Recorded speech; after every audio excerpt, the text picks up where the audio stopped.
Hey Sanjay, can you see me? Can you hear me? Hey Rajiv, how are you? I can see you, I can hear you. Can you see me and hear? Absolutely, absolutely. Lovely to see you. Lovely to meet you again. Likewise, likewise. And I'm so sorry for the last minute request because there was a No. meeting that sprung up from nowhere and I was not sure whether it's going to end at 11:30. Mm-hmm. And it did, end at 11:45. So, decision to just move our meeting by half an hour was actually No a good one. worries. No worries. No worries. I mean, good that I could accommodate because I didn't have anything else clashing up. So Right. Yeah, that's what I was a little worried about. Maybe you have another meeting. So, no, that would no, probably, throw your schedule off track. no, I didn't. How have you been?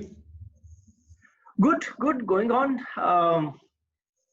Nothing much has changed since we spoke last, but things are, getting into a normal shape. There is more Mm, stability. There is more predictability in the way we are doing things. So, mm, whilst the risk of virus hasn't reduced at all, but mm. people seem to have come to terms with the fact that they have to live with it. Yeah. Normal activities are resuming. So yeah, it's giving you a feeling as if things are slowly turning to a normalcy, but far away from where it was pre-COVID I days. know, I know, I know. And in fact, Bangalore, I've been regularly coming to office. You see, I'm currently sitting in my office. The traffic is seemingly getting back to its earlier days to the extent that signals, I need to wait for almost 2, 3 minutes for it to Yeah, get green and start moving, and it's back to. right. Yeah. I think लोग परेशान हो गए घर में बैठ के. They want to get back to their regular stuff. Absolutely. On the weekends, if you go out, my God, it's like a same situation that used to be earlier. So many people on the road, so many people in the shops. Even the malls have opened up, so you see them also. I mean, I haven't really ventured into any of the malls, but when you see it from outside, there's so many vehicles standing, so it gives Yeah. you feeling that I think people. Yeah, you're absolutely right. People are just fed up of sitting at home, and they just want to kind of find a reason to go out I now. know, I know. You won't believe, Sanjay, the other day I had gone to meet a client, and there is a signal in Bangalore called the Silk Board signal. And that I have is, crossed that for 15 years so that is, regularly. oh, you said last time, I remember, that's the most treacherous I signal. know, I know. And you Yeah. wouldn't believe I was stuck on the Silk Board signal for 5, 6 minutes, and I was actually feeling happy. I said, look at the level of desperation I, as a human being, has reached that I'm happy getting stuck in traffic.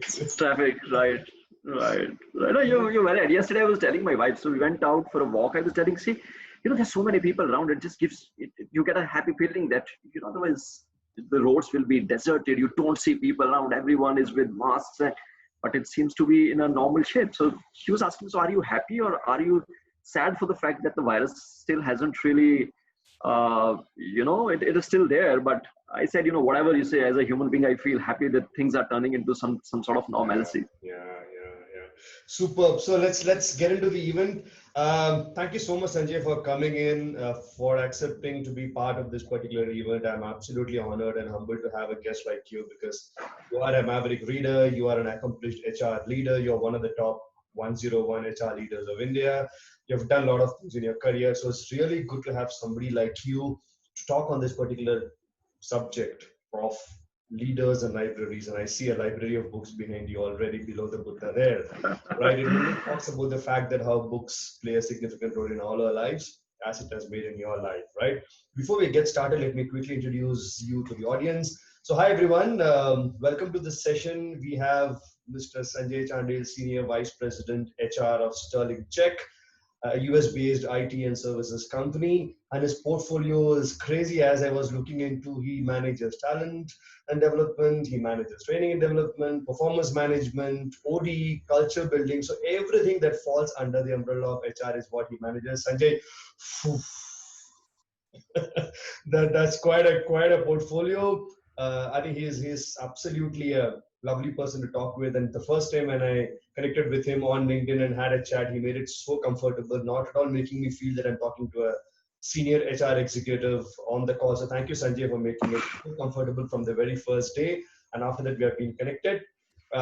He's also somebody who recites a lot of Share, and now he's been very frequent on LinkedIn. A lot of his Shayari has kiya hai, and that's a very interesting thing that we all keep listening to. I'm sure many of the viewers here would have been listening to him on LinkedIn. If not, connect with him and go back and listen to that. Very, very small snippets, but very, very powerful learning from there, Sanjay. So thank you for that. Keep doing that. And once again, welcome back onto this particular session. Ajay, thank you very much. It's my privilege and honor to be a part of this initiative. It's fantastic, and when we first spoke about and you told me about this, I was really excited. This is something really valuable. This is something really impactful. As a subject, as a way to kind of enhance your potential and to be able to add to your career, to your organization, or to society. So, thank you for bringing the topic of books back to the mainstream discussion, and I'm honored to be a part of this discussion. Thank you so much. And your inputs in the next 40 minutes and conversation on the great book that you have picked up that we're going to reveal in a moment from now. I'm sure Sanjay would be of great value budding leaders who also on their journey of leadership growth, and they would want to reach the heights that you have reached. So let's get started straight away. My first question to you, Sanjay, is Sanjay and Shire, Sanjay and books. How are these connected, if at all they're connected? This is a very interesting and very good question to begin with. Sanjay and Shire, Sanjay and books are actually very interrelated. Mm-hmm. In fact, my interest about Shayari has linkages with reading, and my reading has again a linkage with Shayari. So both have been kind of feeding into each other, very tightly intertwined, and very complementary sort of interest, if I could put it that way. Reading I picked up quite early in my life, through my maternal grandfather who was really into storytelling, story writing, and he used to write small stories and send it to me. And then I think that was the time when I picked up reading as a habit. And I picked up Shayari also from him during the same time, because he did his graduation from Lahore University in 1930s, 35. So that cultural influence that he had, when he will sit with his friends and talk about various topics, invariably they will start quoting things from books. They will start quoting Shayari. And I was amazed, when they used to have those conversations, because I used to find, wow, what a great line he said. And I didn't understand anything, but the whole aura that was associated with those magical words that they will weave into their conversation, kind of initiated my interest both in Shayari and books. Lovely. So other than books, I'm sure the personality that you have been blessed with, has Shayari also helped you to woo girls in your colleges, and finally you found your lady love of your life through a Shire? It's a dangerous question to kind of delve deeper into at this stage. But of course, when I started writing Shayari, it was more about romantic genre. I used to write a lot of romantic Shayaris, and of course, when it was a college or it was a school, there were different competitions or there were different events. I used to try and find an opportunity to go and share my Shayari. Some was written by me, some I picked up from different Shires. And Shayari does make you popular, because it whether people understand or don't, but they always say wah wah wah. So it does give you that little bit mileage among your friends, because you are viewed slightly differently. Oh, this guy has something slightly different take on things in a very poetic sort of way. Yeah, but as then I moved on, moved from romantic genre to more realism, more spiritualistic sort of Shayari. Absolutely. The current posts on LinkedIn by you are a beautiful combination of management lessons and spiritualism. I see it so seemingly smooth, and I just love them. Right. I just hope I had this in me of writing shares. It would have been a good thing, but I always enjoy that a lot. So having been a South Indian born but brought up in North India, I had the advantage of listening to a lot of such events and listening to a lot of shares. So thank you so much. Right. Thank you, Rajat. So tell me, Sanjay. You read books, shiro shairi, kitabe, management books, all kind of genres you must be reading. Tell me how your evolution as a reader has contributed in your evolution as a leader. See, reading is a very therapeutic process. That's what I believe in. But you read for different reasons. Sometimes you just read to, pass time. There's nothing else to do. You start reading and you want to pick up something very light. Sometimes you read because you want to delve deeper into subjects. Sometimes you want to read because you want to learn. Correct. And in fact, there is a book on how to read a book. So that gives you a good sense of what sort of approaches you need to adopt when you pick up a book. So I started with a lot of management books in early part of my career, because I wanted to learn about different things. I want to learn about how improvements happen, how change happens, how you should manage people, how you should manage team. But it used to be at a very elementary or very inspectional level, as you call it. But then I realized that there is so much wisdom in books, and you need to know how to read a book properly. Right. Because if you have to really make it enriching for yourself and draw those lessons, you have to have a particular way of reading. There has to be a bit of reflection. There has to be a bit of cross connections that you have to make what you're reading and with what you're doing and what your beliefs are and what someone else's beliefs are. That is slightly more time consuming, and it's a bit of hard work. But what you get out of it is immense learning. So that's what I realized in my journey as a leader, that there is a lot of wisdom, because there's a lot of research has gone into some of these books. People who have written these books have so much time, effort spent, and there is a distilled wisdom in these books. Yeah. But to make it really contextual and relevant for you, you got to spend time. And when I went through that process, I found it very fascinating. So today also, if there is a management issue problem that I encounter with, believe me, my first reference point is books.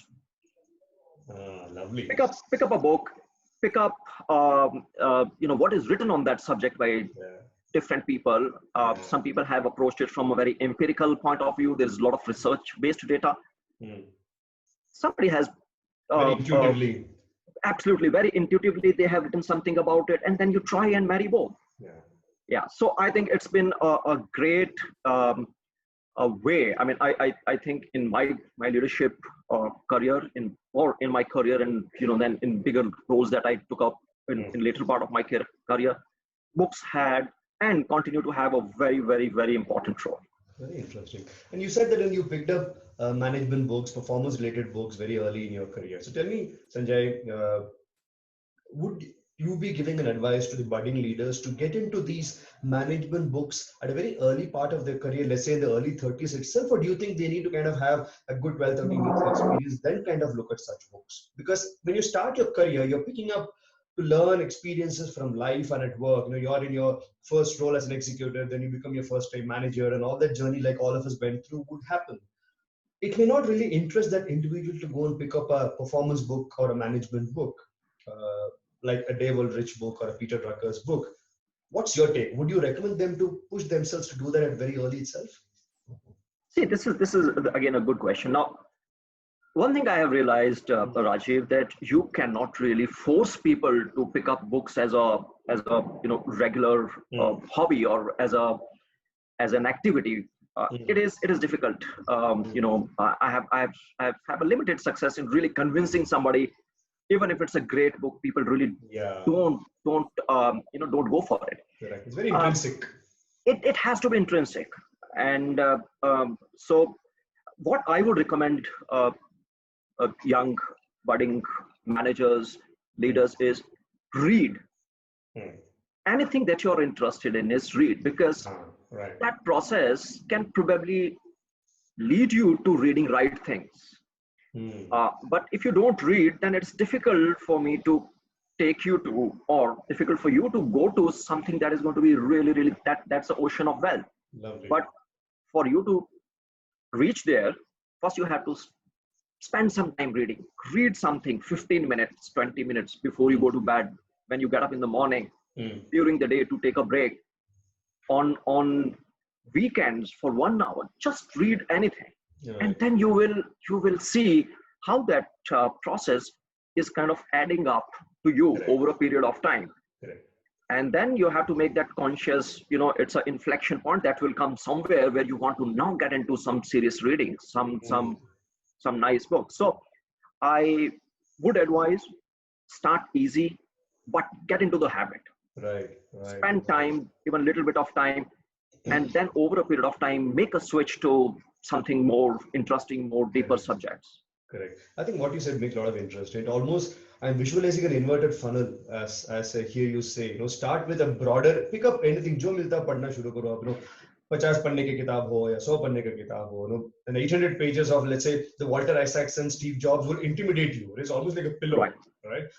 But as you start moving, you realize that you're kind of funneling yourself and channelizing to something which becomes your core interest. It could either be something that you see as your own self-help development that's happening through these kind of books that you want to continue reading, or probably these kind of books help you in deliverables in your role. So you come to that cone of your, the inverted triangle, Absolutely. right?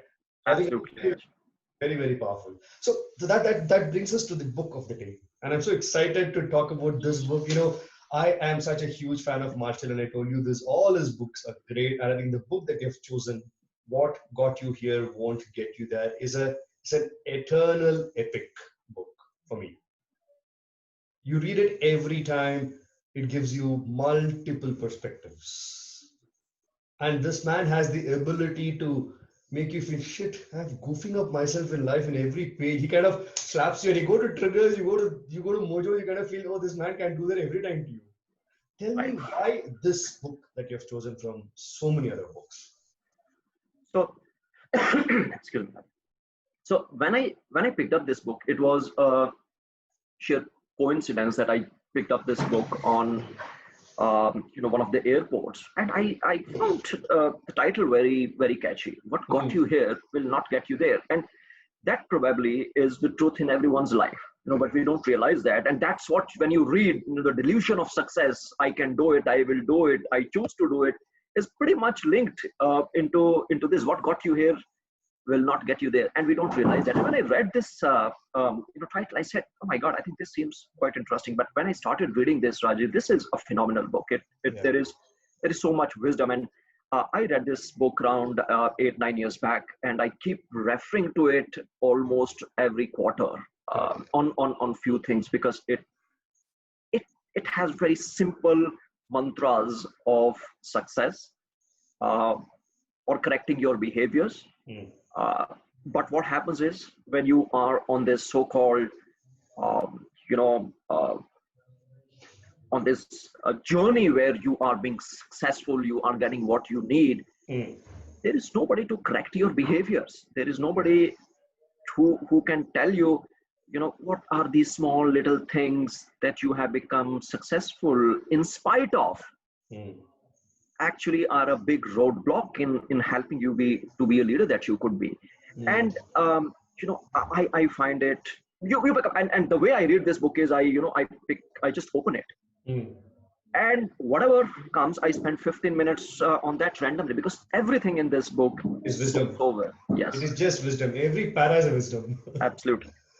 Super. I mean, that you beautifully brought in fact, the next question that I wanted to ask you, the delusion of success, or the mirage of success that beautifully Marshall talks about. It's so right, isn't it, that all of us have this beautiful tendency to get stuck in those beliefs. I have succeeded, I can succeed, I will succeed, or choose to succeed. I'm sure you also would have had your own moments where you'd have felt, shit, how stupid of me. I've had that, right?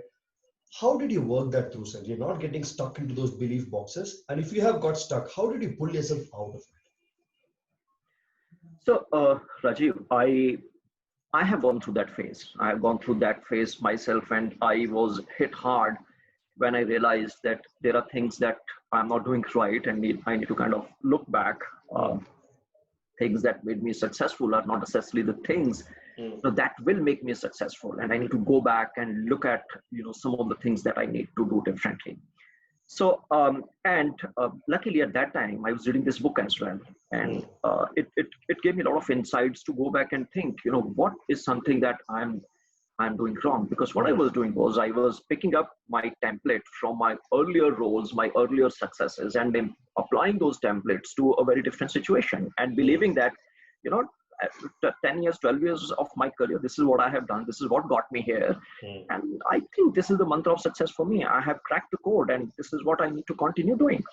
But then I realized it stopped working. Somehow, despite putting in my best efforts with my best intentions, I'm stuck. I'm not getting the optimal results that I have got every time by following that template. And that was a time, when I started looking back, what are things that I need to stop doing? What are things that I need to kind of now challenge my assumptions?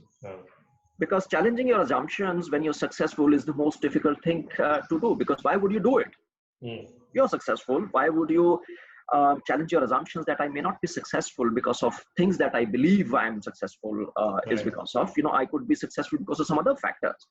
And that is the delusion of success that that Marshall Goldsmith talks about. And so very powerfully, he brings this point out that sometimes success is a factor of so many other things happening, coming together and working in your favor. But, if you think, he gives an example that sometimes there's a tendency of somebody who has inherited a lot of wealth start believing that he's a self-made man. Okay. But you have inherited wealth, so you're not a self-made man. But just because you have wealth, you start believing that I'm a self-made man. And there is a tendency in leaders to get into that mold, and it is important for them to be self-aware to be able to break it. And I used the advice from this book. I went back, I did that introspection. I looked at what are the things that I'm doing, what are my assumptions that I need to change. And believe me, it wasn't a very difficult problem then. Yes. Once solution appears, once you know what are the things that you need to stop doing, what are the assumptions which are completely wrong, then you see what you need to do very clearly. Correct. And I have benefited a great deal in that sense, Rajiv. Super. In fact, your powerful point of understanding those assumptions and then stopping few things is so powerful, because Marshall, like all of us, is also a great fan of Peter Drucker, the father of modern management, right? And Peter's powerful statement that all of us know, that we always spend enough time in telling leaders what to do. We don't spend enough time telling leaders what to stop to do. Why is stopping to do something so very important, Sanjay? Because even in our learning and development, that we always give this template to leaders in workshops, saying, start doing, stop doing, and continue doing, kind of a thing. And I always thought that start and continue was very important, until I read this book and realized, no, stop doing seems to be a more important block. How do you see that, and why is it so important? I think this is again a great question, and a very important aspect that Marshall Goldsmith has talked about in this book. Because see, when you become successful, you somewhere in your mind start thinking that whatever you do is right. That's where it all starts. You are okay to pass on quick judgments. You're okay to write off somebody's idea. You're okay to cut short people and try and reach to a conclusion quickly, because you believe you have answer to all the questions. You don't want people to waste your precious time. You don't want unnecessary to go through the process of hearing 20 things from people which you believe are not going to be better than what I'm thinking. So might as well reach that destination quickly. And whilst these assumptions are entrenched in your mind, you don't realize what has it done to your behavior. Your behaviors tend to become a little toxic, because then your empathy goes out of window, your listening to other goes out of window. It's my way or the highway kind of thinking start coming in, and you become slightly arrogant. And you don't realize that you're like that. In your mind, what you think is, I'm helping this person to reach success quickly. So you don't view your behavior in a bad light. But there is nobody to tell you, because you're so successful. You have nobody to give you that reflection where you could see how these behaviors are really detrimental. And all you need to do is stop doing that.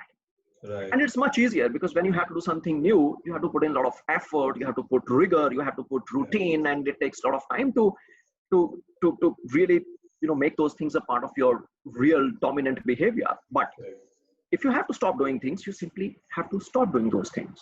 You simply have to stop making those nasty remarks. You simply don't have to be judgmental. You simply have to allow people to speak. You simply say thank you.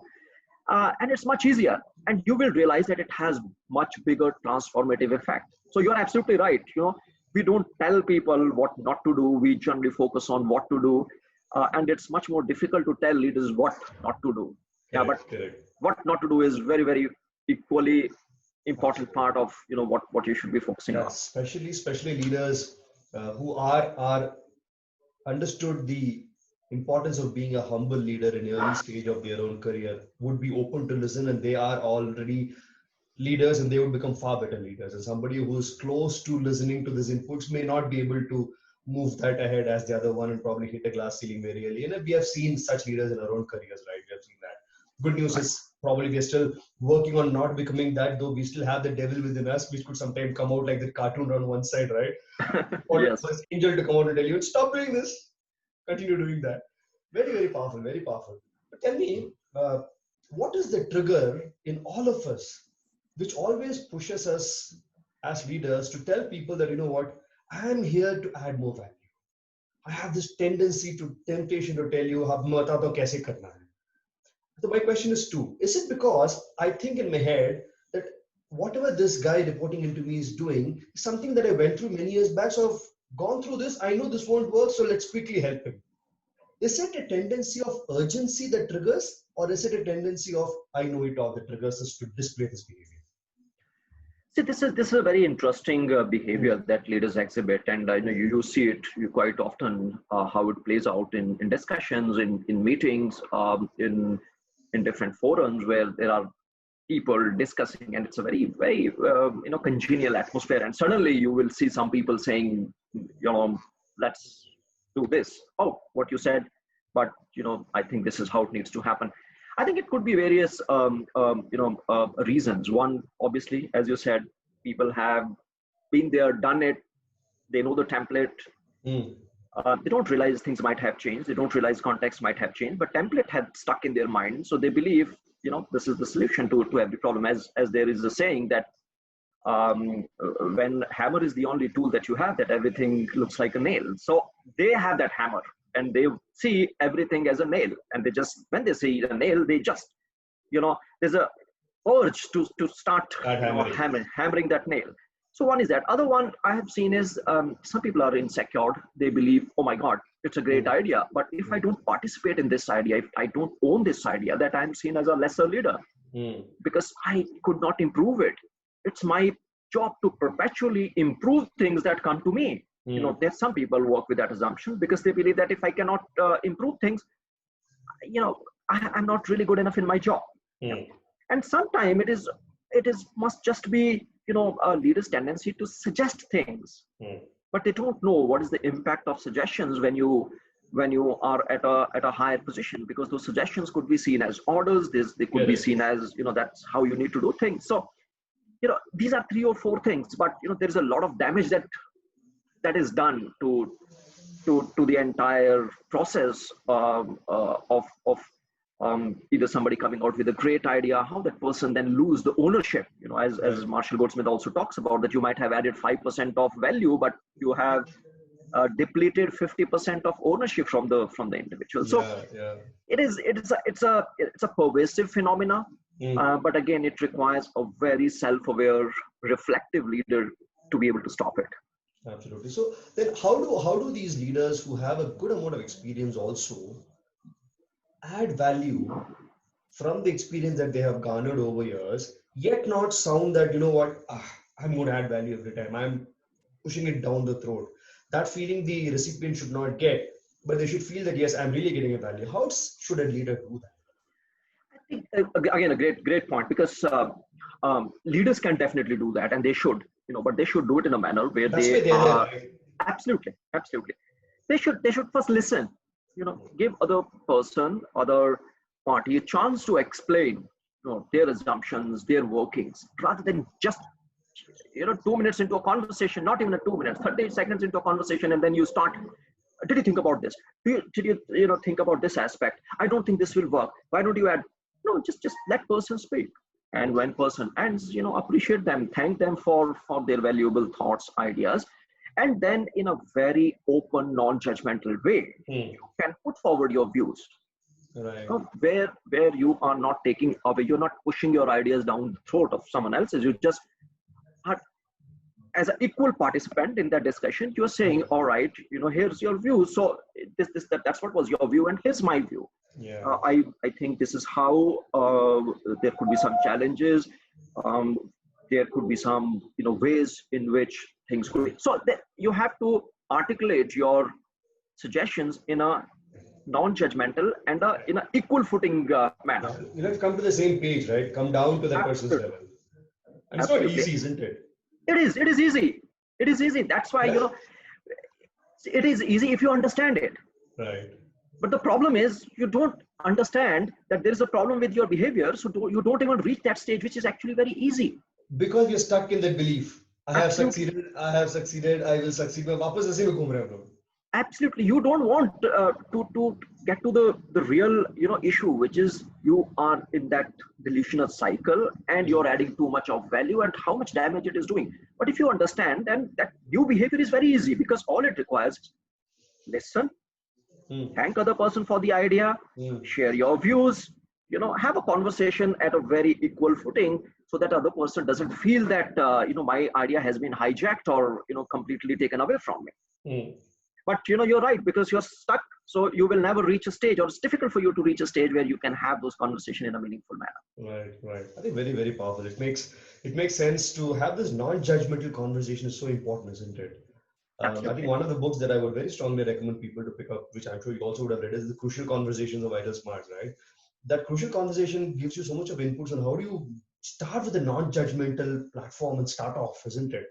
And the challenge is, because we have so much of experience on our shoulder, there's a gravity kind of thing that pulls us back. It's so difficult to just explode from the gravity and kind of get out like a rocket, right? Tremendous effort required. But I think, as you rightly said, once or twice the leader experiences success, I think he or she would be able to go on smoothly, isn't it? Right. I mean, just if I could add something here, you must have. I have heard that a lot of people saying, you are paid to do, not to think. You do what I say.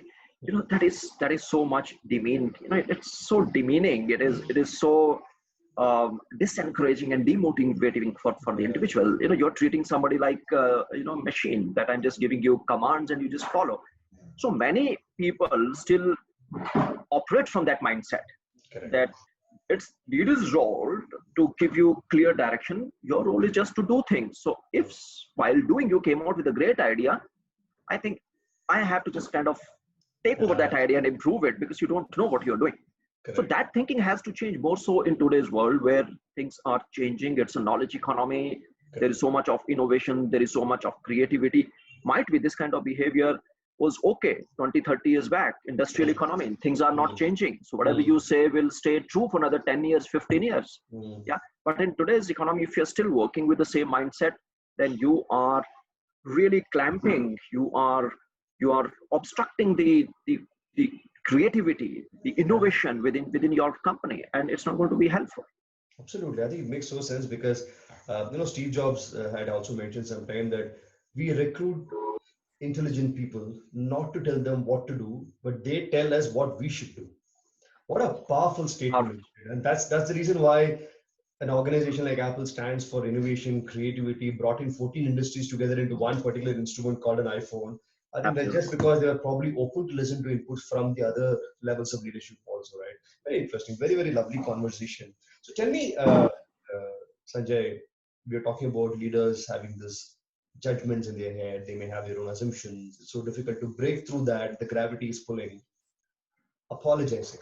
I want to come to this one word that Marshall talks about. Asan Kamal. And he calls it a magic move.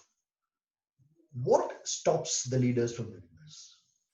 Have you been able to identify this in your own journey? And how have you been able to do this effectively And last question as it closes, how has it helped you to be seen as a far better and acceptable leader in your teams? Right. Again, it is one of those things, Rajiv, which is transformational, Right. very easy to do, but with a mindset that leaders work, it those these three or four simple words are so very difficult to utter. Even when you utter, if you still want to be seen as somebody who is vulnerable and open, you utter it with so much of restraint, so much of insincerity that its impact is lost. Mm. It's a magic word, but you need to know that when you have to say it, you don't have to explain, you don't have to go into a long conversation of why I'm apologizing. You just have to apologize sincerely and just move on.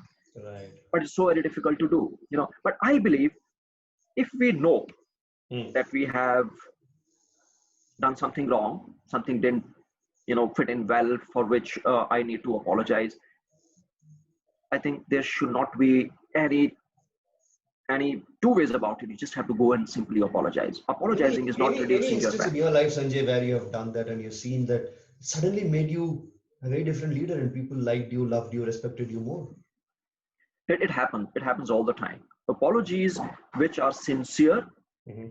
will always reinforce people's faith in you as a human being, because Right. apology is connects you at a very existential, at a very basic, at a human Correct. level. And it has happened, there are few instances where as a leader, I realize that I need to go back to my team and I have to realize I have to say sorry.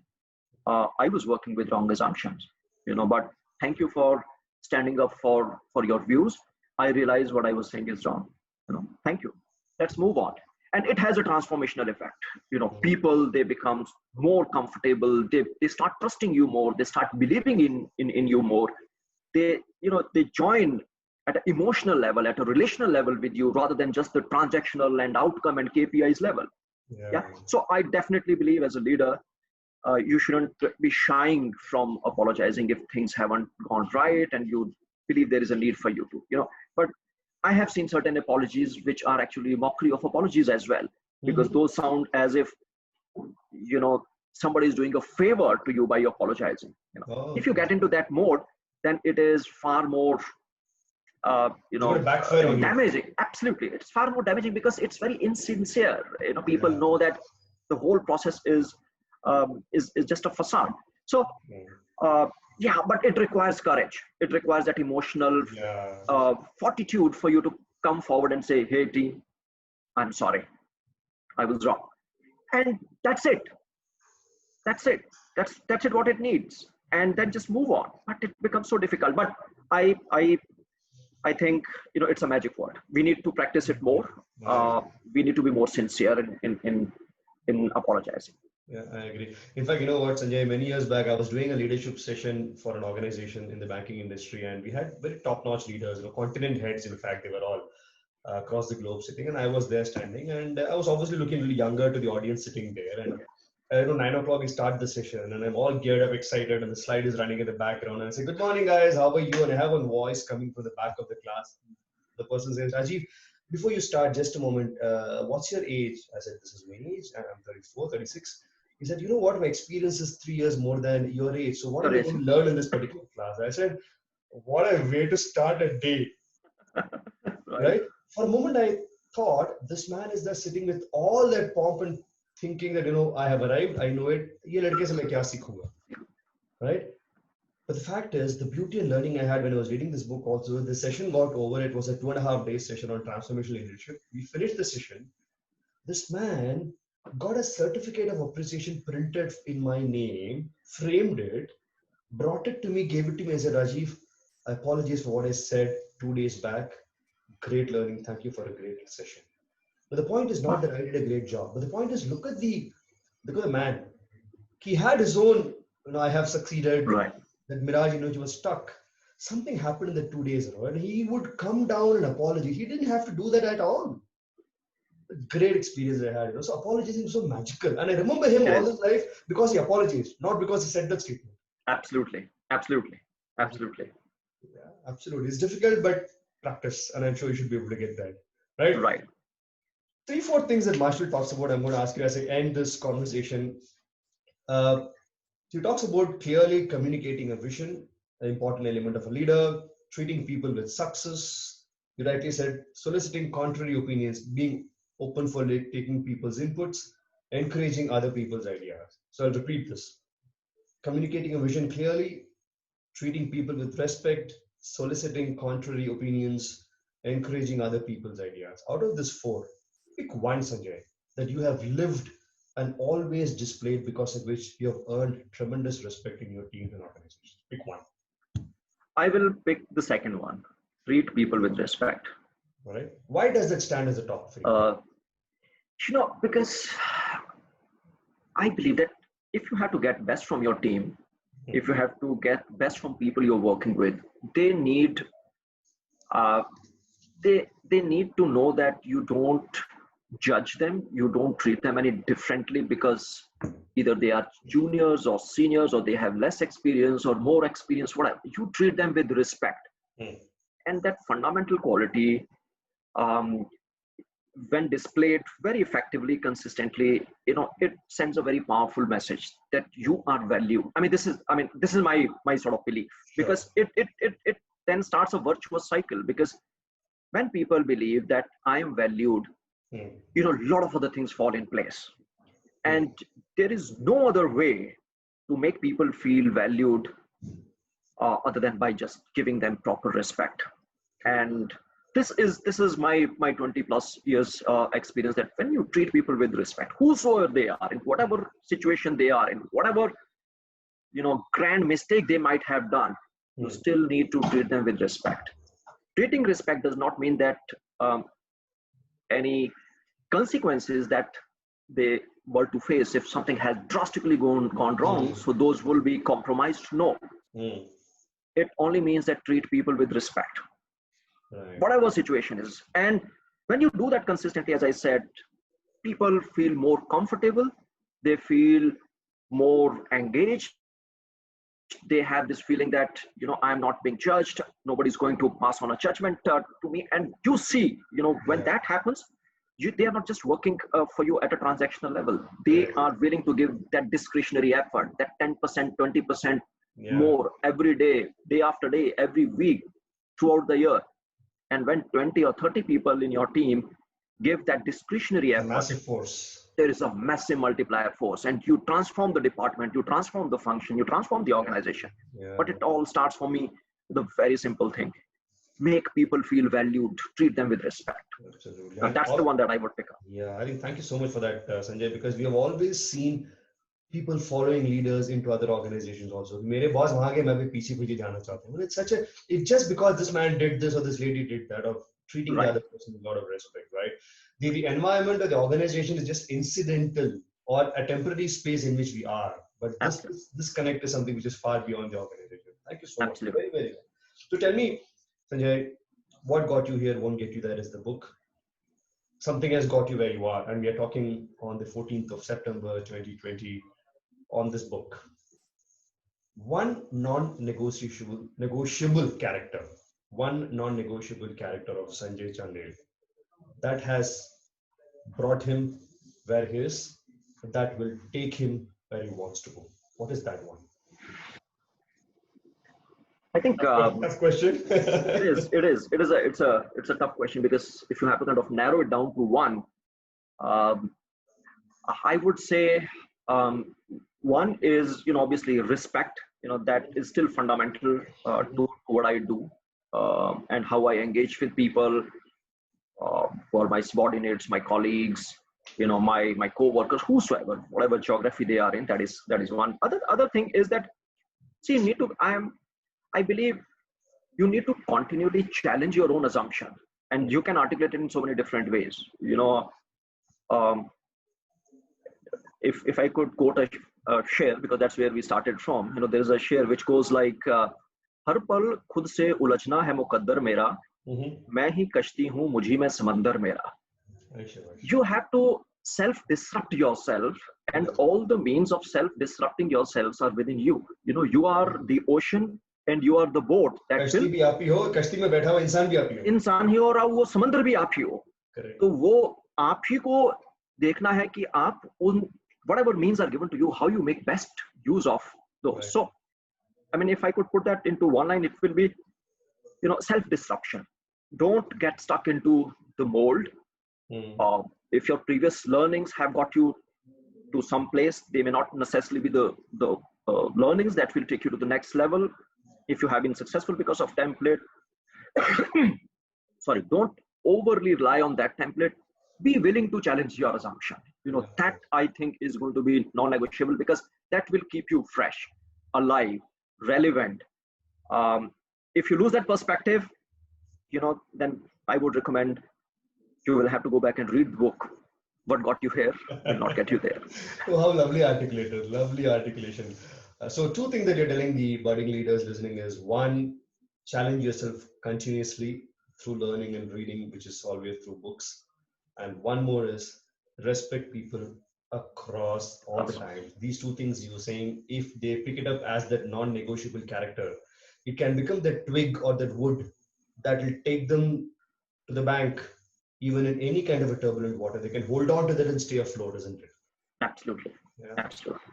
Thank you. That's a great point to close the session. And I'm going to have this last question.